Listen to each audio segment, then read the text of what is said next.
बिस्मिल्लाहिर्रहमानिर्रहीम, अस्सलाम वालेकुम। Welcome back to my channel. I hope आप लोग खुश होंगे और खैरियत से होंगे। तो जी ये है पेस्ट्री और ये लेकर आई थी हानिया सुबह स्कूल से आते हुए। और उस टाइम तो जो भी ये अपने पापा से बोलती हैं कि ये दिला दें तो वो दिला देते हैं। उन्हें प्यार ही इतना आ रहा होता है कि मेरी बच्ची पूरा दिन स्कूल में गुजार के आई है। तो बस जी हानिया के तो ऐश होते हैं उस टाइम पे। और ये फिर 4 बजे का टाइम है, इस टाइम में पी रही थी अपनी CSE। और आप लोग भी ज़रूर पिया करें। हड्डियों में कैल्शियम की कमी वगैरह हो जाती है हमारी बोन्स में, तो उसमें बहुत इफ़ेक्टिव होती है ये और फ़ायदा भी बहुत करती है और हर औरत को ये पीनी ही चाहिए। टीवी में भी आपने ऐड वगैरह में देखा ही होगा कि कितनी ज़रूरी होती है और इससे है ना हमारी स्किन पे रिंकल्स वगैरह भी कमी से आते हैं। तो बस अब ये पी लेते हैं और फिर देखते हैं कि बच्चे क्या कर रहे हैं। अच्छा जी, अगर कुछ लोग ये सोचते हैं कि कोई और हमारी केयर करेगा या हमारा ख़याल रखेगा, तो ये बिल्कुल गलत सोचते हैं। क्योंकि कोई आपको 1 बार 2 बार 3 बार सिर्फ बोल ही सकता है कि आप ये खाएं, ये करें, वो करें। लेकिन आपको अपना ख़याल खुद ही रखना है, अपनी केयर खुद ही करनी है और अपनी सेहत का भी ज़ाहिर सी बात है आपको खुद ही ख़याल रखना है। किसी के उस पर आप कभी भी ना रहें कि कोई आपका मुस्तकिल ख़याल रखेगा या आपकी केयर करेगा। क्योंकि जब तक हम अपने आप से खुद प्यार नहीं करेंगे ना, तो कोई दूसरा भी हमारी इतना केयर नहीं कर रहा होता। सिर्फ इंसान बोल ही सकता है मुस्तकिल, ज़ाहिर सी बात है सबकी अपनी एक्टिविटीज़ होती हैं, अपना ज़िंदगी होती है, उसी हिसाब से सब चल रहे होते हैं। और आजकल का जो दौर है उसमें तो इतनी किसी से तवक्कुआत लगानी भी नहीं चाहिए, चाहे वो हस्बैंड हो, शौहर हो या बच्चे हों। तो जी जब आप खुद, आपकी सेहत अच्छी होगी और आप खुद से प्यार करेंगे तो आप दूसरों से भी ऐसा ही प्यार करेंगे और उनका भी ऐसा ही ख्याल रखेंगे जैसे आप अपना रखते हैं। तो उरुब ने सब्जियां काट ली थी, कट कर ली थी और उरुब बना रही थी मैक्रोनी। और आज ये मैंने कुछ सामान मंगाया है। खैर ये शाम के डिनर का ही है और आज मैं आप लोगों को बताऊंगी मूली के पराठों की यूनिक रेसिपी, जो बहुत इजी और सिंपल सी है और बहुत मज़े के लगेंगे सर्दियों के मौसम में खाने में। और जी अक्सर हम लोग ये सोच रहे होते हैं कि अगर हमारे घर में कोई बात हो जाए या ख़ानदान में हो जाए या हमारे किसी भी जानने वाले से हो जाए कि अब ये बात ही हम सोचते रहेंगे या अब हम खुश कैसे रहेंगे। असल बात आ जाती है खुश रहने पर।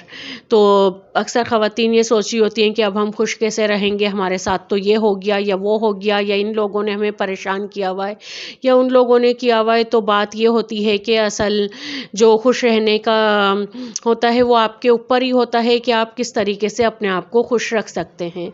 और अक्सर जब भी हम अकेले होते हैं या खाना वगैरह बनाने खड़े होते हैं किचन में, तो ये कुदरती अमल है कि सोचें जो होती हैं वो खुद ब खुद आपके दिमाग में आती हैं और हम कुछ ना कुछ सोचने लग जाते हैं। तो अब आप ये सोचा करें कि आपको बुरा सोचना है या अच्छा सोचना है। एक जो आपकी बात हुई है वो सोचनी है आपको, उसे एक तरफ रखना है, या जो अच्छी अच्छी आपकी यादें हैं बच्चों के साथ गुजरी हैं या ऐसी कुछ बातें होती हैं जो आपको हमेशा अच्छा फील कराती हैं वो सोचनी है। तो आप जो बुरी बातें हैं उन्हें एक तरफ रख के वो बातें सोचा करें जो आपके हस्बैंड के साथ अच्छा टाइम गुजरा हो, बच्चों के साथ गुजरा हो या आपने अपने लिए ही कुछ अच्छा करा हो। तो आप यकीन जानिए ऐसा करने से आपके एक तो जो नेगेटिविटी आपके जहन में आ रही होती है वो भी एक तरफ रह जाती है और आप खुद को भी अच्छा फील कराते हैं। तो खुश रहने का इंसान के अपने ऊपर ही होता है। अगर हम दूसरों की बातों पर ही गौर करते रहेंगे या दूसरों को ही सोचते रहेंगे तो हम कभी भी अच्छा फील नहीं करेंगे। और ऐसी बातों को, ऐसे लोगों को तो इग्नोर ही किया जाता है। तो बस जी अपनी ज़िंदगी को एंजॉय करें, अल्लाह की नेमतों का शुक्र अदा करें कि अल्लाह ने हमें एक मुकम्मल और सेहतमंद ज़िंदगी दी हुई है और हमें हर नेमत से, हर रहमत से नवाजा हुआ है। ना कि हम ऐसी बातों पे परेशान होते रहें और ऐसे लोगों को सोचते रहें जो खुद अपनी ज़िंदगी का तो नहीं सोचते लेकिन दूसरों की ज़िंदगी उन्होंने हराम की हुई होती है और सिर्फ दूसरों की ज़िंदगियों पर ही उनकी नज़रें होती हैं कि क्या कर रहे हैं, क्या हो रहा है, या उनके लिए वो ये गलत कर रहे हैं। हालांकि उनके अपने घर में ये कह लें कि उनका अपना किबला दुरुस्त नहीं होता, लेकिन वो सिर्फ दूसरों की फ़िक्र करने में लगे हुए होते हैं। अच्छा जी, तो ये सारी बातें करने का मकसद यही होता है कि हम जो वीडियोज़ वग़ैरह देख रही होती हैं, सारी लेडीज़ ही हैं मेरे चैनल पे, फ़ीमेल्स हैं, तो सभी के साथ ऐसे ही वाक़यात हो रहे होते हैं, ऐसे ही उनकी ज़िंदगी गुज़र रही होती है, तो सबको ऐसा ही फ़ील हो रहा होता है। तो जब हमारी सोच एक है, हमारी ज़िंदगी गुज़ारने का स्टाइल एक है, तो सबकी परेशानियाँ और खुशियाँ भी एक सी ही होती हैं। तो अक्सर जब हम किसी के मुँह से ऐसी बातें सुनते हैं, तो हमें बहुत अच्छा फ़ील हो रहा होता है। तो मेरा बस बात करने का मकसद भी यही है कि आप खुद को अच्छा फ़ील कराएँ, तो आपको सब कुछ अच्छा अच्छा ही लगेगा और ज़िंदगी ज़िंदगी लगने लगेगी, ना कि आप ज़िंदगी आपको गुज़ारे। आप ऐसा सोचा करें कि आपको ज़िंदगी गुज़ारनी है। ठीक है जी। और ज़िंदगी तो ज़ाहिर-सी बात है कितनी अच्छी नेमत है, अल्लाह का ने हमें अशरफुल मखलूक़ात बनाया है, तो हमें अल्लाह का भी शुक्र अदा करना चाहिए। और हम इंसान हैं, तो जब तक हम में इंसानियत नहीं होएगी, तो हम अशरफुल मखलूक़ात भी कहलाने के काबिल नहीं रहेंगे। ज़ाहिर-सी बात है अल्लाह ने इंसान को इसीलिए बनाया है कि उसमें इंसानियत हो, दूसरों का दुःख दर्द महसूस करने की सलाहियत हो। और मुझे यकीन है कि आप लोगों की समझ में मेरी बातें आ रही होंगी। अगर नहीं आ रही हों तो प्लीज़ मुझे कमेंट में बताइएगा, जो भी आपकी समझ में ना आया हो, या अगर मैंने कुछ गलत बोल दिया हो तो प्लीज़ माफ़ कर दिएगा। क्योंकि जो इस टाइम जब मैं वॉइस ओवर करती हूँ, उस टाइम मेरे दिमाग में जो सोचें होती हैं, जो मैं सोच रही होती हूँ, मैं वही सब आप लोगों के साथ शेयर कर रही होती हूँ। अच्छा जी, तो अब आ जाते हैं रेसिपी की तरफ। तो मूली ले ली थी मैंने एक बड़े साइज़ की, और उसे मैंने कद्दूकश किया और उसे निचोड़-निचोड़ के उसका पानी अलग कर लिया, ताकि ज़्यादा हमारा जो बैटर है वो लिक्विडी ना बने। और फिर उसमें एक बड़े साइज़ की प्याज डाली चॉप करके, अदरक डाली चॉप हुई हुई कुटी, है ना, लाल मिर्चें हैं, और ये ढेर सारा हरा धनिया है, नमक डलेगा और हरी मिर्चें डलेंगी, और जो कसूरी मेथी होती है, खुश्क मेथी, वो डलेगी। वो सिर्फ 1 टेबलस्पून के करीब ही डलेगी। और इन तमाम चीज़ों को हमें अच्छे से मिक्स कर लेना है और थोड़ी देर इन्हें रख देना है। तो धनिया मैंने खूब सारा डाला था, क्योंकि मुझे धनिया बहुत पसंद है पराठों में, और अच्छा भी लग रहा होता है। तो हरी मिर्चें भी बारीक बारीक कट कर लेंगे, और आप मूली को कश करके उसका पानी ज़रूर अलहदा करिएगा, वरना फिर ये होगा कि मूली में काफ़ी सारा पानी होता है। आपने देखा ही होगा कि कितना सारा पानी निकला था। और इतनी इजी और सिंपल रेसिपी है ये कि आप इजीली आराम से आप 20 से आधे घंटे में अपने पराठे रेडी कर लेंगे और मज़े से एंजॉय करेंगे। और यह कसूरी मेथी जो मैं इसमें ऐड करूँगी, आप चाहें तो आप जो फ्रेश मेथी आ रही है वो भी थोड़ी सी इसमें ऐड कर सकते हैं। और थोड़े मैंने इसमें डाले थे मूली के पत्ते। मूली के पत्ते ज़रूर ऐड करिएगा, उससे भी बहुत अच्छा टेस्ट आएगा आपको। ठीक है जी। और मुझे यकीन है कि ऐसी रेसिपी अभी तक, सिंपल और इजी रेसिपी अभी तक आपने नहीं देखी होगी, या देखी भी होगी तो खैर कोई बात नहीं, मेरी भी रेसिपी देख लिएगा और इसे बनाइएगा ज़रूर। तो बस सब चीज़ों को मिक्स कर लेंगे, और इस तरीके के मैंने छोटे छोटे पेड़े बना लिए हैं। हम बना रहे हैं 2 पेड़ों वाला पराठा। तो 2 छोटे छोटे साइज़ के हमें पेड़े बना लेने हैं, और दोनों को हमें बेल लेना है नॉर्मल साइज़ का। ठीक है। फिर इसके अंदर हम जो हमने बैटर रेडी किया है वो लगाएंगे।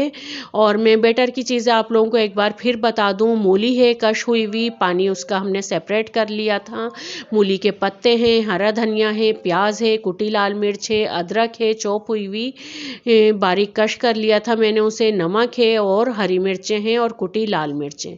ये तमाम चीज़ें मैंने इसमें डाली हैं। और अब एक पेड़े पे हमें ये लगा लेना है मूली का जो मिक्सचर है, और उसके ऊपर जो दूसरा पेड़ा हमने बेला था वो रख देना है।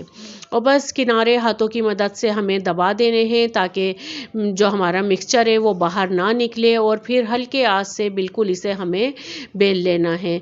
और क्योंकि ये पहले ही हाफ बिला हुआ है, तो इसे ज़्यादा बेलने में मुश्किल भी नहीं आएगी, बहुत इजीली ये बिल जाएगा। तो बस इसे हल्के हल्के से बेलते हैं, और फिर इसे गरमा गरम खस्ते मूली के पराठे यूनिक स्टाइल के रेडी करते हैं। और आप लोग भी ज़रूर बनाइएगा, सर्दी में इंशाल्लाह ताला आप लोगों को ज़रूर पसंद आएंगे। और बच्चों जब आप ये खाएंगे ना, आपको बिल्कुल नहीं लगेगा कि आप मूली के पराठे खा रहे हैं, क्योंकि हमने इसमें ढेर सारा धनिया डाला है, प्याज डाली है, और कसूरी मेथी ऐड की है, और सबसे बढ़ के जो मूली का पानी होता है, जिससे मूली मूली की तेज़ी फील होती है वो हमने अलग कर दिया था। तो बस जी अब घी डालेंगे इस पे और देसी घी डालेंगे और इसे अच्छे से है ना क्या पराठे कैसे होते हैं यार याद नहीं आ रहा, क्रिस्पी और कड़क से ना खूब करारे से पराठे रेडी करते हैं और फिर इसे एंजॉय करते हैं। और इसके साथ जो मैं आपको बताऊंगी वो है चटनी, लहसुन और टमाटर की चटनी। यकीन जाने वो मूली के पराठों के साथ बेस्ट कॉम्बिनेशन है, ज़रूर उसे बनाइएगा और इन दोनों चीज़ों को एंजॉय कीजिएगा। तो ये देखें जी हमारा पराठा सिक के रेडी हो गया है और इसे एकदम हमें लाल कर लेना है, गोल्डन गोल्डन सा। और देखने में इतने मज़े का लग रहा है तो खाने में कितने मज़े का होगा। तो अब चटनी की तरफ आ जाते हैं। चटनी के लिए मैंने लिए हैं 4 टमाटर और इनके छोटे छोटे पीसेस कर लें आप। और ये देखें जी ये मैंने पीसेस कर लिए हैं और पिसा लहसुन है, लाल साबुत मिर्चें हैं, ज़ीरा है और नमक है। टोटल ये 4 से 5 इंग्रेडिएंट्स हैं जो हमारी चटनी में जाएंगे। बस इसे हमें है ना चॉप कर लेना है, सॉरी ग्राइंड कर लेना है चॉपर में। और ये हमारी मज़ेदार सी चटनी रेडी हो गई है जो हम खाएंगे मूली के पराठों के साथ। आप ये मूली के पराठे और चटनी ज़रूर बनाइएगा, इंशाल्लाह आपको ज़रूर पसंद आएगी।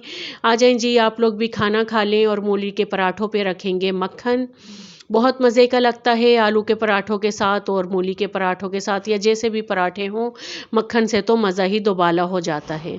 तो हमारा अल्लाह का शुक्र है कि डिनर रेडी हो गया है और अब मैं इसे आपको खा के दिखाती हूँ और अंदर से भी इसकी लुक दिखाती हूँ कि ये कितने मज़े के बने हैं। माशाल्लाह बहुत मज़े के बने थे, बहुत यमी थे, बच्चों को भी बहुत पसंद आए थे। मेरे हस्बैंड और बच्चों ने बहुत आसानी के साथ खा लिए थे। यानी कि मूली के ये होता है ना कि मूली है तो आराम से सबने खा लिए थे। तो जी बस यहीं तक थी मेरी वीडियो। अगर पसंद आई हो तो लाइक और शेयर करिएगा, सब्सक्राइब करिएगा चैनल को। अब मैं मिलूँगी आपसे अपनी नेक्स्ट वीडियो में। अल्लाह हाफिज़।